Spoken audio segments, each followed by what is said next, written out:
Bueno, mi historia con Superman puedo llegar a decir que es una historia bastante curiosa. Es un héroe que conocí cuando era niño, pero puedo llegar a decir que es un héroe que nunca me terminó de convencer ni nunca me terminó de agradar. Siempre pensé que era el superhéroe más aburrido que existía y el superhéroe más tonto que había. Porque no me gustaba la forma en cómo estaba escrito. Y no porque el superhéroe fuera malo, ¿no? O sea, no pueden culpar a un niño de 10 años porque no le gustara Superman, sino era un tema más porque crecí viendo otro tipo de historias. Yo nací en Latam. En Latam el poder económico y adquisitivo es bastante difícil, bastante cuestionable. Puedo decir que hoy en día creo que muchísimos de los países de Latinoamérica podemos decir que vivimos muchísimo mejor de lo que vivíamos antes, pero cuando era niño no. Cuando era niño era bastante duro y bastante difícil poder acceder a un cómic o poder acceder a una historieta. Era algo que muy pocas veces pude tener en mis manos y que muy pocas veces pude abrir y mirar. Entonces conocer superhéroes que estaban escritos principalmente para los cómics era algo que era casi imposible en Latam. Bueno, a menos de que tuvieras bastante poder adquisitivo, que no era mi caso. Entonces crecí viendo otras historias de superhéroes como Dragon Ball o como Caballeros del Zodiaco, series que eran muy fáciles de ver y de observar en televisión porque las pasaban y las repetían muchísimas veces porque pues eran muy populares y era muy fácil de vender ese tipo de televisión. Entonces siempre crecí con ese arquetipo del superhéroe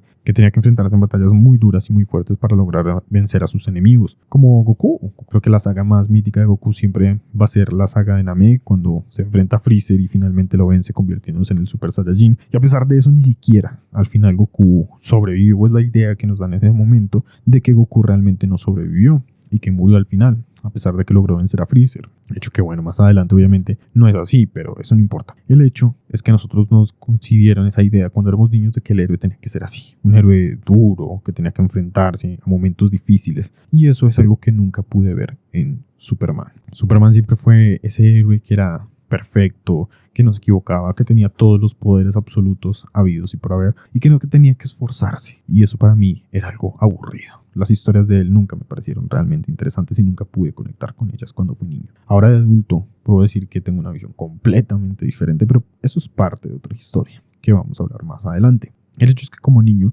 nunca pude sentir conexión con él. Después de ver la primera película de Superman Returns, pude decir que me pareció todavía peor de horrible la historia de Superman. Y no porque Superman Returns sea una mala película, todo lo contrario, creo que es una muy buena película y una muy buena adaptación de Superman. Lo que ocurre es que cuando ya has visto las primeras películas de Superman, 1, 2, 3 y 4, tal vez obviando 3 y 4 que no son tan interesantes películas, pero por lo menos la 1 y la 2 que sí son muy buenas películas, quieren continuar la historia de ese mismo Superman, pero ahora interpretado por otro actor, en este caso Brandon Routh, el cual hace un muy buen papel de Superman, pero siento yo que le falta ese carisma que le ponía Christopher Reeve como Superman, porque Christopher Reeve hacía un muy buen y muy interesante Superman, sobre todo porque era muy seguro de sí mismo. En cambio Brandon Routh quiso darle otro enfoque y siento que no fue tan interesante como el de Christopher Reeve. Ahora, otra cosa es el villano. Pensar que en Superman Returns tenemos a Lex Luthor interpretado por Kevin Spacey, el cual es un actor increíble y le da un muy buen matiz de villano con esa oscuridad, con esa seriedad y con esa elegancia. Pero la verdad para mí pierde ese carisma tan interesante que le daba Gene Hackman. Y es que saber que el Lex Luthor que está haciendo Kevin Spacey es el mismo Lex Luthor que se supone que interpretó a Gene Hackman, la verdad a mí no me cuadra. Y me parece que el Lex Luthor de Gene Hackman hasta hoy, hasta el momento de lo que hemos visto, hasta este momento me parece el mejor de toda la historia. Muy carismático, a la vez muy elegante, a la vez torpe, pero inteligente. Entonces la mejor interpretación de Lex Luthor para mí hasta el momento. Y no hay que quitarle cosas, por ejemplo, interesantes, porque el Lex Luthor de Jesse Eisenberg es muy bueno y es bastante interesante como personaje, no como Lex Luthor, es el peor Lex Luthor de todos. Pero si tú lo miras pensando que no es Lex Luthor, sino tal vez es otro villano inventado para esas últimas películas de Henry Cavill, es bastante interesante. Es un personaje muy interesante, muy creativo y Jesse Eisenberg le da un matiz bastante de chiflado, de loco, y lo hace muy bueno. De por sí creo que es un muy buen personaje, pero es un muy mal Lex Luthor. Y es un triste que la verdad hayan puesto ese personaje como Lex Luthor. Si hubieran inventado otro personaje y hubieran dicho que era otro personaje inventado de la mitología de Superman, no sé, o para estas nuevas películas, creo que hubiera encajado muchísimo mejor. Porque después de ver lo que hizo Kevin Spacey y lo que hizo Gene Hackman antes, querer decir que este era Lex Luthor, la verdad, no sé en qué carajos estaban pensando. No es una mala interpretación, vuelvo y digo, como villano me parece muy bueno y sobre todo muy creativo. Nunca llegó a esos niveles de interés que sí pudo haber dado los originales. Bueno, hay que hablar de la interpretación de Henry Cavill. La verdad me parece de todas la que quiere más acercarse precisamente al público, la que quiere que el público sienta que es un Superman real, cercano a la humanidad, con el que tú te puedas identificar con los problemas. Y me parece interesante porque precisamente es el problema que para mí más grande abarca Superman. Y es una forma muy inteligente que tuvo Zack Snyder de querer resolverlo y querer acercar más el público hacia lo que es Superman. Bueno, bien, ahora lo que ocurre es que sentí bastante curiosidad de querer ver las películas originales de Superman, pues oye, que después de ver de las películas de Zack Snyder, la Liga de la Justicia, siempre escuché demasiados comentarios de muchísima gente afirmando que las películas originales de Superman eran mejores. En muchos aspectos, que sí, las de Zack Snyder estaban bien y que tal vez atrajeron más público de las que pudieran haber atraído las originales, pero que eran mucho más interesantes las originales, mucho más coloridas y que transmitían inclusive otro tipo de sensación y otro tipo de mensaje. Y fue algo que sin lugar a dudas me caló bastante en la curiosidad, porque me gusta bastante la versión de Zack Snyder. Puedo decir que me parece una de las mejores versiones. Y sobre todo que pude con el tiempo comprender que Zack Snyder entendió muchas cosas y solucionó muchísimos problemas que Superman como superhéroe tenía. Y eso es algo que me gustó. Ahora, una idea interesante que se plantea en la primera película es la de Clark Kent y Superman. Y me parece que está muy bien retratada porque si miramos la primera parte de la película al inicio, después de que él es adoptado por esos padres que lo reciben aquí en la Tierra, vemos como él es un niño normal, que asiste a su escuela, que actúa y habla y se relaciona con las demás personas como un niño normal. Inclusive está dispuesto a arriesgar su secreto, ¿sí? Mostrando sus poderes solamente para agradarle a esta chica que le gusta del colegio, Lana Lang, la cual veremos después en varias películas o en una película después. Cosa que su padre le regaña, pero le dice que en algún momento encontrará cómo es que tiene que utilizar realmente sus poderes. Después de eso vemos que el padre muere, Jonathan Kent muere, y Superman, a raíz de esta decepción, bueno, descubre que hay algún cristal brillante debajo de el granero y decide emprender al otro día un viaje. Y vemos como Clark Kent viaja por el mundo y llega hasta lo que vendría a ser el Polo Norte, seguramente, y allí el cristal verde lo entierra y surge la tan famosa Fortaleza de la Soledad. Y vemos que entra y encuentra el panel donde se puede comunicar con su original padre, Jor-El, y vemos cómo éste le empieza a contar su historia. Y vemos cómo él realmente le explica no solamente quién es, de dónde viene, sino que también le explica toda la historia de la humanidad, cuál es el origen del hombre, también la historia de su planeta, de cómo fue destruido y de quién es realmente. Y parece que lo empieza a entrenar, ¿no? Algo que no se nos cuenta muy bien, se nos narra muy poco porque ya la siguiente escena que tenemos es Superman. Y lo que ocurre es que vemos que él aprende muchísimas cosas en ese encuentro con su padre. No solamente aprende de historia humana, aprende de física, de matemáticas, de muchísimas cosas y conocimientos que la humanidad ni siquiera tenía en ese momento. Incluso aprende sobre la historia del universo, de la galaxia. Entonces vemos que después, acto seguido, la siguiente escena que vemos es ya a Superman con su traje saliendo de la Fortaleza de la Soledad y dirigiéndose a ir a trabajar al diario El Planeta. Pero lo curioso es que nos damos cuenta de que son dos personas diferentes. Cuando ocurre antes esto en la Fortaleza de la Soledad, antes de que pase y se convierta en Superman, vemos que él es un niño normal, común y corriente, con dudas, con sentimientos, con emociones, sí, con incertidumbre sobre el futuro y sobre lo que debe hacer. Pero cuando ya sale de la Fortaleza de la Soledad, vemos que ya Clark Kent, ese niño, está muerto, ya no existe. Ya solamente existe es Superman. Ya Clark Kent simplemente es esa imagen, ese alter ego que él decide para esconderse. Pero ya realmente Clark Kent murió. Y eso es algo que de por sí me llamó bastante la atención y me hizo darme cuenta de que ese es el motivo por el que no puedo sentir esa conexión hacia Superman. Porque a partir de ese momento ya vemos que él simplemente actúa cuando está disfrazado de Clark Kent. Algo que inclusive me perturbó bastante porque llega al planeta y de una vez se acerca a Lois Lane y ya de una vez quiere ser su amigo. Como, no sé, bastante poco natural esa situación. Pareciera bastante planeada por el mismo Superman, lo cual me parece bastante perturbador, la verdad. Pero bueno, el hecho es que ya el Superman que vemos de ahí es un ser ya omnipotente. Ya no es ese jovencito de Kansas que tenía dudas sobre su futuro, sino ahora es un ser omnipotente que sabe absolutamente todo sobre la galaxia, el universo, la humanidad, sobre todo su pasado y sencillamente quiere ser el guardián de la humanidad. Lo cual no necesariamente lo convierte en algo malo, pero tampoco te puedes identificar con un ser así, porque es un ser que inclusive es más poderoso que lo que vimos de Jesucristo. Es un ser que puede mover planetas, que inclusive puede volar tan rápido como para hacer girar el planeta y devolver el tiempo, algo que veremos al final de esta misma primera película. Entonces ya no es un ser con el que tú puedas empatizar. No puedes decir, me voy a poner en los super calzoncillos de Superman y entender por la difícil situación que está pasando. No, porque es que es un tipo que sabe absolutamente todo, sabe toda la historia humana, sabe todo lo que pasa, lo escucha, todo, lo sabe, todo. Entonces ya estamos hablando de que él ya no es un ser humano, es un dios. Y es algo que incluso mejora todavía en la segunda parte en la segunda película de Superman, porque en esa segunda película, la cual me pareció también muy, muy buena y con muchísimas cosas interesantes, es que vemos que llegan el general Zod desde el Krypton que también se nos explica bien. Siempre ha sido una explicación bastante estúpida de cómo todo el planeta muere, todo desaparece y justamente los criminales más peligrosos del planeta de Superman, de Krypton, están libres todavía en el universo. Bueno, bastante estúpido. Y para que Superman finalmente pueda vencer al General Zod y sus hombres, él finalmente tiene que quitarle sus poderes. Algo que ocurre porque en esa película vemos como Superman finalmente logra su cometido de tener un romance con Luisa Lane. Romance del cual supongo que nace el niño que vemos después en Superman Returns, cosa que tampoco nunca se nos explicó muy bien cómo ocurrió o cómo pasó. El hecho es que vemos que Superman tiene un romance con ella y decide perder sus poderes. Resulta que en la Fortaleza de la Soledad hay una especie de máquina que puede quitarle los poderes a Superman y a todos los que vengan del planeta Krypton. Máquina que él utiliza para quitarse sus poderes y poder ser humano, porque comprende que si quiere tener una relación con una mujer humana tiene que ser humano. Él ya no es humano, él mismo entiende y es consciente de que él es un dios, un ser superior y supremo a toda la humanidad, y por eso él decide quitarse los poderes. Pero para poder enfrentar al General Zod y poder vencerlo, finalmente tiene que nuevamente recuperar sus poderes, llevarlos a la Fortaleza de Soledad, quitárselos y vencerlos. Algo que, bueno, la verdad hay que decirlo, no es tan entretenido como se pudo ver en las películas del Hombre de Acero, pero sin lugar a dudas puedo decir que es la mejor película que haya visto de Superman. Es muy entretenida, es muy divertida de ver. Y eso, bueno, ya nos llevaría a lo que sentía ser la tercera y cuarta película, las cuales son bastante malas y muy, muy cuestionables. La verdad, ¿quién carajo se le ocurrió que esto era una buena idea? Lo único bueno hay que admitirlo y hay que decirlo es que en la última película de Superman, la de Superman 4, vemos esta idea del hombre nuclear, hombre radiactivo, bueno, no sé, que es bastante creativa, la verdad. Sí, no tuvieron que recurrir nuevamente a la kriptonita, que es el peor argumento que puede existir en toda la historia de los superhéroes. No hay nada que pueda detestar más y odiar más que la maldita kriptonita, o sea, es espantoso.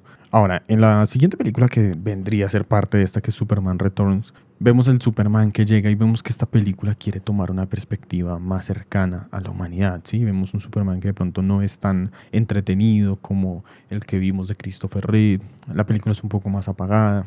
Y algo que no me gusta es que vemos a Kevin Spacey haciendo este Lex Luthor bastante manipulador y bastante malo, que está muy bien actuado, puedo decirlo, pero el original la verdad me parece mucho mejor. No sé por qué Gene Hackman hace un papel increíble en todas sus apariciones en estas 4 películas.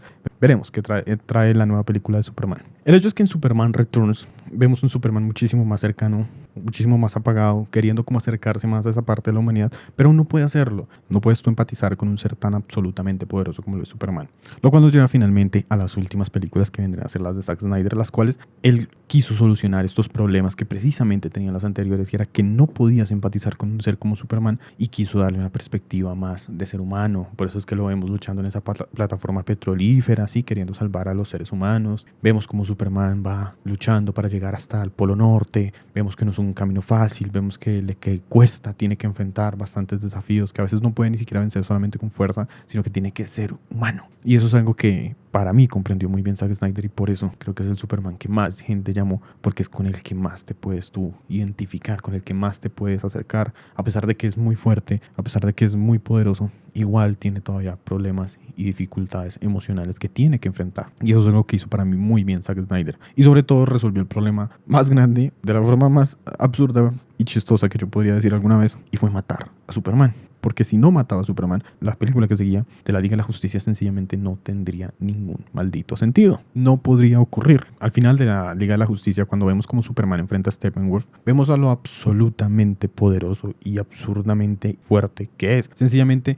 esa película no habría tenido ningún absoluto sentido si Superman estaba vivo. Entonces, fue la fórmula que utilizó Zack Snyder para poder hacer que la película funcionara, y era en Batman v Superman matar a Superman y que la siguiente película tuviera sentido. Algo que después de entender y comprender toda la historia de Superman, puedes llegar a decir, ok, entiendo por qué lo tuvo que hacer. Porque precisamente ese es el problema de Superman.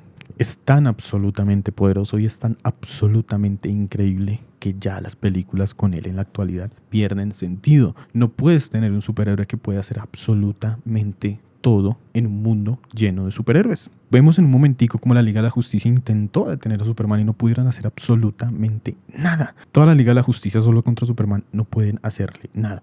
Y sé que va a salir el inteligente de turno. Ay, pero es que pudieron haber utilizado la kriptonita. No, asco. Menos mal Zack Snyder no recurrió a la kriptonita en esa película, porque es un argumento tonto, es estúpido. La kriptonita es horrible, es el peor invento que pudieron haber hecho. De verdad, no entiendo por qué carajos se inventaron la kriptonita. El hecho es que Superman es tan absurdamente poderoso que no funciona con otros héroes. Por eso vemos que la película de la Liga de la Justicia tuvo que haberse hecho más de la mitad de la película sin Superman, porque si no, sencillamente no hubiera habido ninguna película. Si hubiese llegado Steppenwolf al principio a la isla de las Amazonas, Superman hubiera llegado a rescatarla. Superman puede escuchar absolutamente todo. Y si no, miremos la película de Superman Returns. En ella vemos en un momento cuando Superman sale a la superficie de la Tierra y podemos ver cómo él escucha absolutamente todo lo que ocurre. Inclusive podemos ver que él escucha a las personas que están orando en sus casas. Entonces Superman sencillamente escucha todo. Puede ver absolutamente todo a cualquier distancia y puede recorrer el mundo en segundos. Entonces, si durante la primera parte de la película hubiera estado vivo Superman, pues sencillamente habría vencido a Steppenwolf y nada hubiera tenido sentido en esa película. Y es ahí donde está el problema de Superman. Que Superman solo, como en las películas originales, tanto Superman 1, 2, 3, 4, incluso Superman Returns, funciona de maravilla. Es un superhéroe entretenido, son películas que están bien. De pronto no te van a poder hacer sentir cercano a él porque no siento que sea un superhéroe que te permita eso, pero por lo menos van a cumplir su función, que es entretener. Ahora, vamos a ver en la nueva versión cómo van a solucionar estos problemas de tener un héroe tan absurdamente roto en un mundo de otros héroes que no podrían ni siquiera tocarle un cabello si Superman lo quisiera. Y todo esto es lo que va a hacer que siempre, Superman absolutamente siempre esté por detrás del mejor superhéroe que ha escrito la humanidad, el Caballero de la Noche. ¿Por qué digo que Batman es el mejor superhéroe que existe? Es muy sencillo, porque Batman es el superhéroe más cercano a la humanidad. Sencillamente es un tipo millonario que tiene que salir a matarse todas las noches contra criminales, arriesgando su vida para proteger su ciudad. No es un tipo absolutamente poderoso y a veces incluso se enfrenta a tipos que son más fuertes que él y logra vencerlos con astucia y con inteligencia. Por eso yo creo que todos amamos a Batman. Y Superman desgraciadamente es entretenido, pero desgraciadamente para mí siempre estará por detrás y siempre será el número 2. Y es algo que no solamente lo digo yo, sino que inclusive lo muestran las ventas en los cómics, cosa que yo no leo mucho, pero sé que durante ya bastante tiempo Batman siempre ha sido el número 1, es el que más vende. Sus películas siempre son las más entretenidas. La trilogía de Christopher Nolan, una de las mejores trilogías que hayan existido en toda la historia de los superhéroes y del cine. La última película de Batman, increíble película.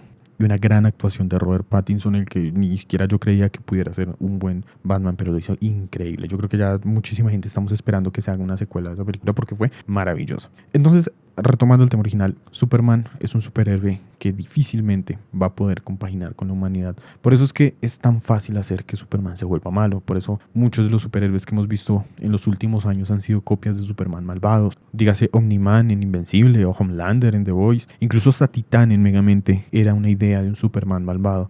Brightburn, esa película que quisieron hacer como de miedo y como a la vez de suspenso de este superhéroe malvado que es un Superman malvado. Y todo porque sencillamente Superman es un superhéroe con el que difícilmente un ser humano pueda sentirse identificado y con el que pueda decir que se siente llamado a ser como Superman. En realidad es un superhéroe que es muy, muy complicado de adaptar. Ojalá en la nueva versión de Superman hagan algo muy bueno y algo muy interesante. Los rumores, la verdad, pintan horrible, pintan fatal, parece que va a ser una película terrible. Hay otros rumores que dicen que hay esperanza. Ojalá, la verdad. Después de ver toda la historia de Superman y poder analizarla desde diferentes puntos, digo, es un superhéroe interesante, con matices muy difícil para poder hacer una muy buena película de Superman, pero no imposible. Bien hecha puede ser una película muy interesante. Ojalá James Gunn sepa captar todos estos problemas, todas estas dificultades que tiene este superhéroe y sepa ser un Superman que a todos nos complazca. Ojalá. Y si no, desgraciadamente tendremos que seguir rajando de Superman hasta que alguien decida hacer algo muy bueno con el superhéroe.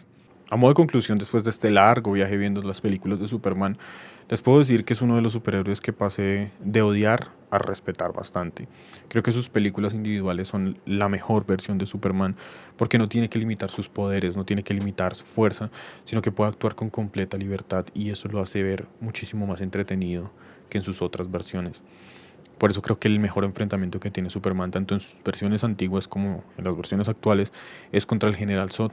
Es cuando mejor puede lucir Superman sus poderes porque puede enfrentarse de igual a igual contra otro, bueno, supervillano en este caso. Por eso creo que James Gunn tiene una propuesta bastante difícil pero bastante interesante en la que él quiere meter a Superman directamente en un mundo de superhéroes y eso me parece a mí que es bastante complicado porque si se llega a equivocar va a hacer quedar a los otros héroes como unos pendejos o si no va a hacer quedar a Superman como el superhéroe más débil. Entonces va a ser interesante ver cómo James Gunn va a poder solucionar estos problemas. Ojalá que lo haga de una forma bastante interesante y nos deje complacidos a todos. Así que me gustaría escuchar su opinión, qué es lo que ustedes piensan, creen que tengo razón, creen que Superman podría ser un superhéroe mejor o creen que está perfecto como está. Me gustaría debatir esas cosas en comentarios, así que me gustaría escuchar sus opiniones. Así que sin nada más que decir,